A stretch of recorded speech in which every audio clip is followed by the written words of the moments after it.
స్వస్థతశాల ఇది నా యేసు నివసించశాల బెతెస్దా స్వస్థతశాల ఇది నా యేసు నివసించశాల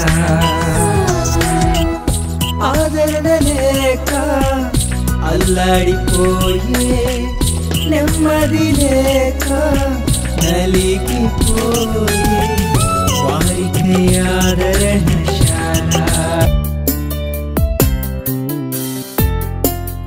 అందరికీ వందనాలు. అయ్యగారికి అమ్మగారికి వందనాలు. నా పేరు రాజు, మాది కైరెప్పల. నా జీవితంలో శాంతి సమాధానం ఏది లేక చాలా ఇబ్బందులు పడుతూ నేను చాలా కష్టాలు పడ్డాను. నాకే ఇలా ఎందుకు జరుగుతుందో నాకు తెలియక ఎక్కడికి వెళ్ళినా మనశ్శాంతి లేక నాలో నేను చాలా కుమిలిపోయాను. ఇలా అమ్మ దగ్గరికి వచ్చి, అమ్మ నాకు ఇలా జరుగుతుంది, అమ్మ నాకే ఇలా ఎందుకు జరుగుతుంది, నాతో పుట్టిన తోడుబుట్టు వాళ్ళు చాలా హ్యాపీగా ఉన్నారు, నా ఒక్కనికే ఇలా ఎందుకు బాధ అంటే అమ్మ చెప్పింది, నీకేం కాదులే బాబు, నువ్వు చాలా సంతోషంగా ఉంటావు, ఇన్ని వారాలు తిరుగు, ఇలా స్వస్థత పొందుతావు నువ్వు అని చెప్పింది. అమ్మ చెప్పినట్లే నేను చాలా స్వస్థత పొందాను, చాలా సంతోషంగా ఉన్నాను. నాకు పెళ్ళి 2 సంవత్సరాలు అయిపోయింది. నాకు ఇంకా సంతానం కలిగలేదు. నా కొరకు అయ్యగారిని అమ్మగారిని ప్రార్థన చేయమని కోరుచున్నాను. ఇదే నా సాక్ష్యం. పేరు శ్రావణి, నాది ఇదే ఊరే. సంవత్సరం అయిన తర్వాత దేవుడు నాకు గర్భఫలం ఇచ్చాడు. నాకు చాలా బాగాలేకుండే, వాంతులు కషిబిష, అస్సలు ఎన్ని హాస్పిటల్ తిరిగినా బాగాలేదు. అమ్మ బర్త్డే రోజు ముందుకొచ్చి కూర్చున్నాను, అస్సలు చాతగానట్టుంది. వెనక్కి పోయి కూర్చున్నాను, చాలా ఏడ్చాను. అమ్మ వాక్యం చెప్పిన తర్వాత దేవా నా పరిస్థితి ఏంటి ఇలా ఉందని చాలా ఏడ్చాను. అమ్మ బర్త్డే అంతా పూర్తయిన తర్వాత భోజనానికి కూర్చున్నాను, భోంచేశాను. ఆ రోజు నుంచి అస్సలు నాకు వాంతులు కషిబిషి ఏం కాకుండా సంపూర్ణమైన ఆరోగ్యం దేవుడు నాకు చేశాడు. సంపూర్ణంగా నాకు బాగా చేశాడు.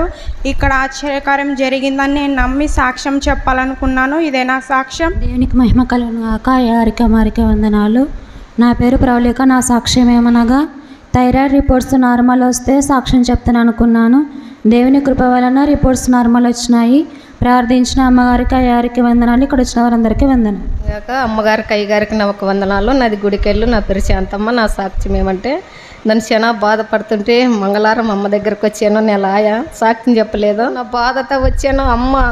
అమ్మ నా పరిస్థితి ఇట్లుందమ్మా, నన్ను ఎట్లమ్మా, నాకు ఎందుకమ్మా ఇంత పరిస్థితి అంటే, నువ్వు చేలవలో అడుగు పెడుతున్నాగానే నిన్ను దేవుడు ముట్టాడమ్మా, నువ్వు బాధపడద్దు, నీకు బాగా అయింది, నీకేం కాదు, నువ్వు ఎదబడే అవసరమే లేదమ్మా, అన్నీ జరుగుతావే, నీకేం కాదు, నువ్వు బాగా ధైర్యంగా ఉండి ధైర్యంగా తినాని అమ్మతో ప్రార్థన చెప్పుకునేది నాకు చాలా సంతోషం ఆనందం ఉంది. మరి నా కోసము నా కుటుంబం కోసం అమ్మగారు అయ్యగారు ప్రార్థన చేసినందుకు వందనాలు. స్తోత్రం. అయ్యగారికి అమ్మగారికి వందనాలు. ఇక్కడ వచ్చిన వారందరికి వందనాలు. ఇదే నా ఊరు గుడికెళ్ళు. నా పేరు శాంతమ్మ. నా సాక్ష్యం ఏమంటే మేము పోయిన నెలలో అమ్మగారి దగ్గరికి వచ్చి నా కుమారుని తోలుకొని మరి అమ్మ 5 శనివారాలు 5 ఆదివారాలు తిరిగి చెప్పింది. మరి అమ్మ చేసిన ప్రార్థన వల్ల దేవుడు మేలు చేసాడు అమ్మకి. నా కుమారునికి అన్ని పట్ల బాగుంది. మరి ఇప్పుడు కాలుగానే వంగుతుంది. కానీ అమ్మగారికి ప్రోత్సాహం చేసిన అమ్మ ఇట్లా పరిస్థితి మాది ఇట్లుందంటే ఏం కాదులే అమ్మ, డబ్బులు సాయం చేశాడు దేవుడు అన్నాడు. మరి దేవుడు కానీ మాకు డబ్బులు సాయం చేశాడు. మరి ఇదే నాకు దేవుడు మేలు చేసిన దేవునికి ఏమిచ్చి ఆయనకి రుణం తీర్చుకోవాలని ఇదే నా సాక్ష్యము.